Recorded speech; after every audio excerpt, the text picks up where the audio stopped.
संविधान बचाओ रैली पुराना विधानसभा मैदान में आयोजित है, जिसमें हमारे राष्ट्रीय अध्यक्ष माननीय श्री मल्लिकार्जुन खड़गे साहब, संगठन इंचार्ज माननीय श्री केसी वेणुगोपाल जी, हमारे छत्तीसगढ़ के पूर्व मुख्यमंत्री माननीय श्री बघेल जी और हमारे एआईसीसी के जो झारखंड के प्रभारी हैं माननीय श्री राजू साहब, सब्बल साहब, हमारे डॉक्टर सिरविला साहब और नवझा जी, काफ़ी हमारे एआईसीसी के एसटी एससी ओबीसी के हमारे नेशनल चेयरमैन सभी आ रहे हैं।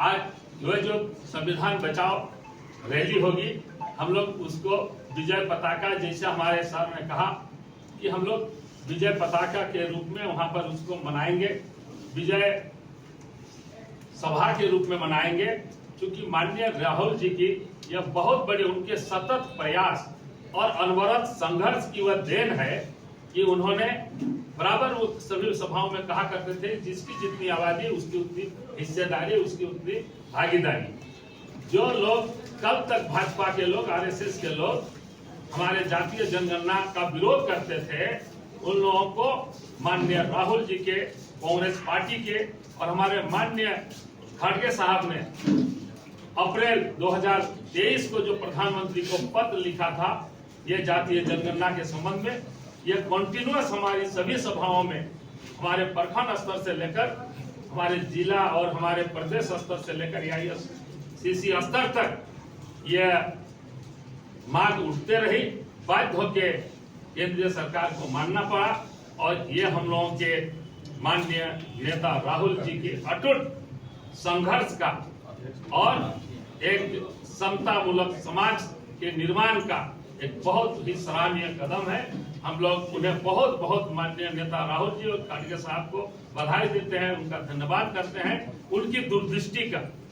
और जिस तरह से हमारे पूर्व नेताओं ने आप सबों को बताया कि 15(i) जो आर्टिकल है उसको तत्काल लागू करें, ताकि प्राइवेट इंस्टीट्यूट में हमारे ओबीसी, दलित और आदिवासियों को लाभ मिल सके। और इस तरह से जो भी है हम लोग ये जो जनगणना होगा ये खाली हेडलाइन बन के नहीं रहे, इसका भी डेडलाइन हो। कैसे? जैसे तेलंगाना में जिस बारीकी और सूक्ष्म ये के आधार पर वहां जनगणना या सारा ये डाटा तैयार किया गया, उस तरह हम लोगों का हो और उसमें जो है एक निश्चित सीमा तक हो, निश्चित सीमा हो। हमारी झारखंड की सरकार ने भी इस वर्ष जातीय जनगणना करने का फैसला लिया है। हम माननीय गठबंधन सरकार के नेता हमारे माननीय श्री हेमंत सोरेन जी को भी मैं बधाई देता हूं कि ये समय का तकाजा है कि आज जो हमारे दलित हैं, हमारे आदिवासी हैं, जो पिछड़े हैं, इनको राष्ट्रीय मुख्यधारा में लाने के लिए ये जातीय जनगणना एक अमोघ अस्त्र का काम करेगा। ये हमारे लिए बहुत ही सबों के सर्वांगीण विकास में सहायक होगा।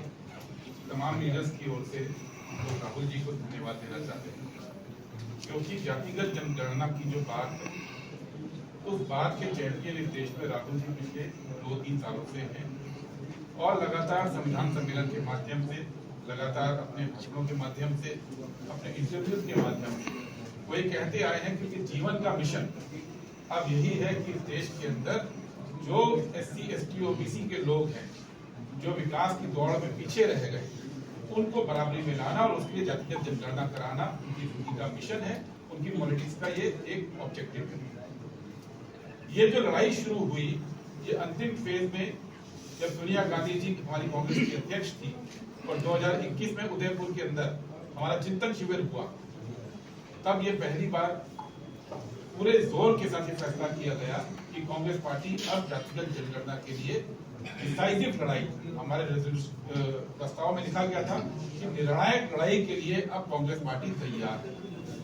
उसके बाद जब खड़गे जी अध्यक्ष बने तो रायपुर के अंदर हमारा 23 के अंदर अधिवेशन हुआ और वहां पे हमारे प्रस्ताव में बात उठाई गई कि हम लोग अब जातिगत जनगणना की डिमांड करते हैं इस देश के अंदर। और वही बात बाद में हमारे मैनिफेस्टो के अंदर आई, हमारे 2012 के रेजोल्यूशन में आई, और लगातार राहुल गांधी जी इस बात को उठाते रहे। मोदी सरकार केवल जबान से नहीं बल्कि कोर्ट के अंदर भी और संसद के अंदर भी जातिगत जनगणना के विरोध में रही। प्रधानमंत्री मोदी ये कहते थे कि जो जातिगत जनगणना की बात करते हैं वो अर्बन नक्सल है, ये उनका बयान है पिछले साल। उत्तर प्रदेश के मुख्यमंत्री कहते थे कि जो जातिगत जनगणना की बात कर रहे हैं वो तालिबानी सोच के लोग हैं। सुप्रीम कोर्ट के अंदर 2021 में मोदी सरकार ने एक एफिडेविट दिया और कहा कि हमारी पॉलिसी ये है कि जातिगत जनगणना नहीं होना चाहिए, और उसके बहुत सारे कारण गिनाए क्यों जातिगत जनगणना को नहीं चाहते। उसके बाद लोकसभा के अंदर गृह मंत्रालय ने एक जवाब में कहा कि मोदी सरकार जातिगत जनगणना नहीं चाहती, ये उनका नीतिगत फैसला है। लेकिन जैसा मोदी जी के बारे में मशहूर है कि बहुत सारे मुद्दों पे अचानक से वो यू टर्न लेते हैं, तो इस मुद्दे पर भी अचानक से यू टर्न हुआ। लेकिन ये वो यू टर्न है जिसका कांग्रेस पार्टी स्वागत करती है, क्योंकि ये यू टर्न देश की उस अधिकांश जनता की डिमांड के जवाब में है, जिस डिमांड को इग्नोर करना, उसको नजरअंदाज करना अब मोदी सरकार के बस की बात भी नहीं बची। लेकिन कांग्रेस पार्टी की लगातार ये कहना है कि आप जातिगत जनगणना कीजिए, लेकिन 2-3 चीजों का ख्याल करना बहुत जरूरी है।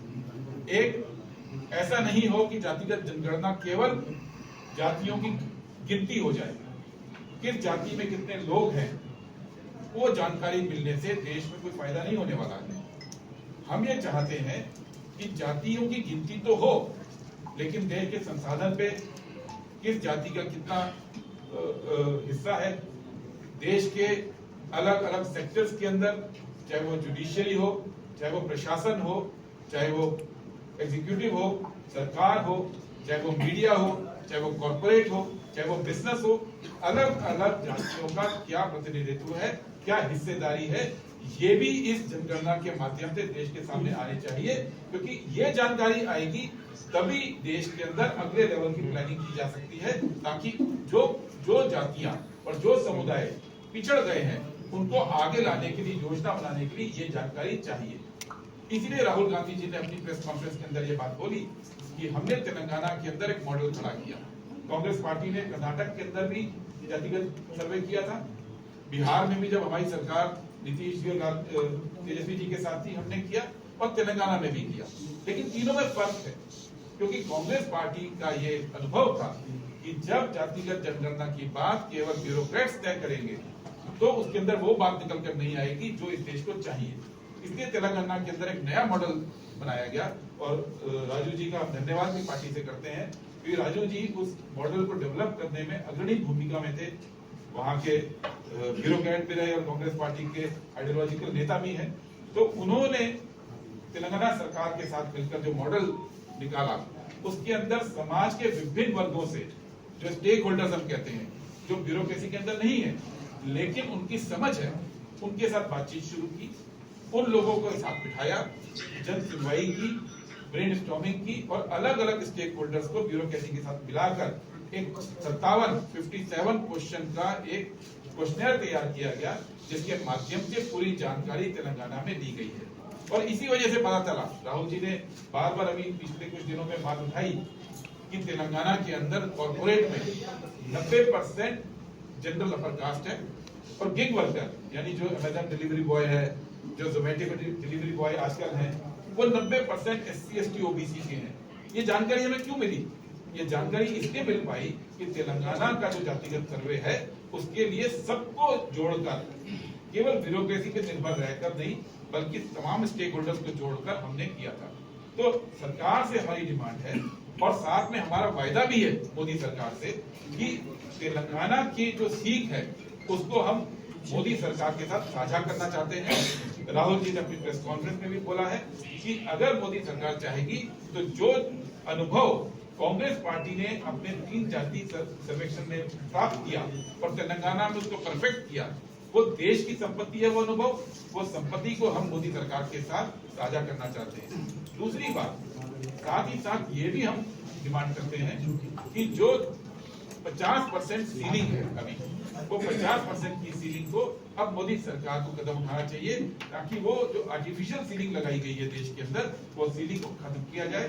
और एक प्रावधान जो यूपीए की सरकार ने संविधान के अंदर किया था, आर्टिकल 15(5), उसके तहत ये कहा गया है कि जो ओबीसी वर्ग है उनके स्टूडेंट्स को प्राइवेट सेक्टर के जो संस्थान हैं, एजुकेशन इंस्टीट्यूट्स हैं, उसके अंदर भी रिजर्वेशन मिलना चाहिए। हमारी ये मांग है कि जातिगत सर्वेक्षण अब शुरू हो रहा है, वो सर्वेक्षण केवल गिनती ना करे, वो सर्वेक्षण तमाम जानकारी इकट्ठी करे, साथ में तुरंत इसी साल आर्टिकल 15(5) को लागू करने के लिए केंद्र सरकार भी काम करे और हमारी राज्य सरकारों से भी हम बात कर रहे हैं। आप सभी को हार्दिक मुबारक देना चाहता हूँ। आप सभी को मालूम है संविधान बचाओ अभियान का स्टेट रैली रांची में हो रहे। हमारा ऑनरेबल कांग्रेस प्रेसिडेंट मल्लिकार्जुन खड़गे जी इस अभियान को संबोधित करेंगे। ये संविधान बचाओ अभियान को एक सिग्निफिकेंस है, ये है आप पूछ सके क्या है विजय पताक, क्या है विजय पताक? ये है जाति जनगणना विषय में आप सभी को मालूम है लास्ट 3 इयर्स से कांग्रेस प्रेसिडेंट मल्लिकार्जुन खड़गे जी और राहुल गांधी जी इतना डिमांड रखा गवर्नमेंट पर जाति जनगणना के लिए। राहुल गांधी जी हर एक मीटिंग में पार्लियामेंट के आउटसाइड हेलो जाति जनगणना का मुद्दा उठा रहे। राहुल गांधी जी बच्ची को स्पष्ट रूप से हमारा नेशन को बताया जाति जनगणना का बिना हम ये देश में समानता नहीं लाएंगे, क्योंकि जाति जनगणना से हमको मालूम पड़ेगा कौन सा कम्युनिटी को नेशनल वेल्थ में कितना हिस्सेदारी है, कितना अपॉर्चुनिटीज में कौन सा कम्युनिटीज को शेयर है, ये पूरा जाति जनगणना से हमको पता चलेगा। इसलिए राहुल गांधी जी जाति जनगणना के लिए इतना स्ट्रॉन्ग डिमांड सामने रखा, मगर last 3-4 years Bharatiya Janata party जाति जनगणना को विरोध प्रकट किया और प्रधानमंत्री जी ये कहा जो लोग जाति जनगणना को डिमांड कर रहे वो अर्बन नक्सल्स कहा। कुछ members of parliament BJP Rahul Gandhi ji के पूछा क्या आपका जाति क्या है, इतना रिडिक्यूल किया Bharatiya Janata party.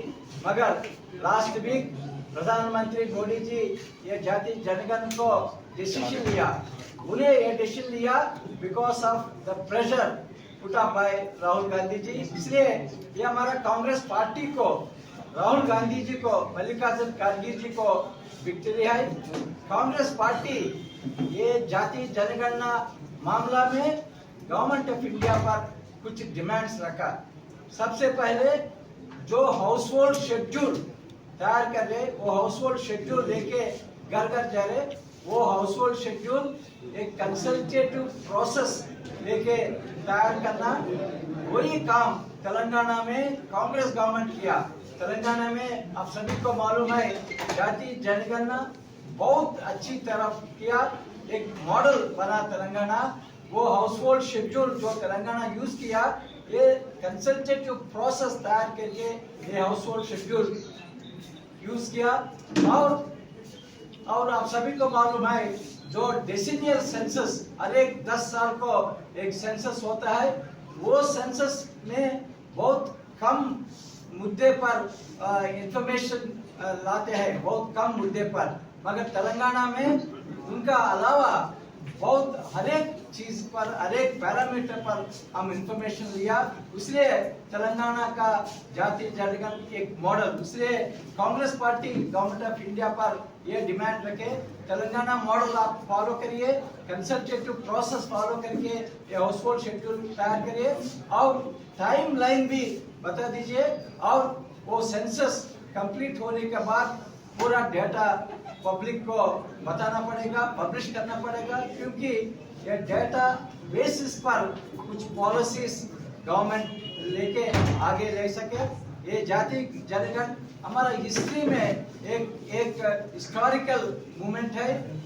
SC ST OBC communities आगे बढ़ने के लिए, ये समाज में समानता लाने के लिए ये जाति जनगणना बहुत यूजफुल होगा। इसी मूवमेंट में राहुल गांधी जी इतना रिलेंटलेस बैटल किया, राहुल गांधी जी का विक्ट्री है, ये हम कल मीटिंग में ये हम मनाएंगे। और आप सभी को मालूम है पूरा देश में संविधान बचाओ अभियान हर एक स्टेट में, हर एक जिले में हम ऑर्गेनाइज कर रहे, कल रांची में ऑर्गेनाइज कर रहे, और नेक्स्ट 1 वीक में हर एक डिस्ट्रिक्ट में संविधान बचाओ अभियान हम ऑर्गेनाइज करेंगे। ये अभियान में कांग्रेस पार्टी 3 मांगे पर फोकस करेंगे। सबसे पहले जो 50% सीलिंग है रिजर्वेशंस पर, जो 50% सीलिंग है, वो सीलिंग निकालने के लिए हम डिमांड रखेंगे। पब्लिक को भी बताएंगे क्यों वो 50% रिजर्वेशन पर वो सीलिंग निकालना पड़ेगा।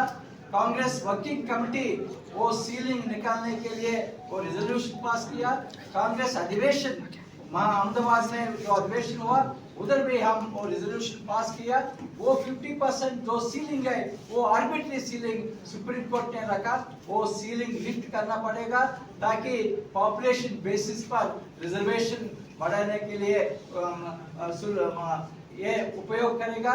और दूसरा मोस्ट इम्पोर्टेंट ये है, लास्ट 11 इयर्स में नेशनल बजट में शेड्यूल कास्ट शेड्यूल ट्राइब्स को budget allocation year after year coming down. इसलिए कांग्रेस पार्टी का डिमांड है SC पॉपुलेशन आधारित और आदिवासी का पॉपुलेशन बेसिस पर बजट में फंड ईयरमार्क करना। इसी के लिए एक सेंट्रल लेजिस्लेशन लाना पड़ेगा। ऐसा legislation Congress governments in Andhra Pradesh, Karnataka और राजस्थान लिया। बजट में SC ST population proportionate budget SC ST development के लिए ईयरमार्क होना पड़ेगा।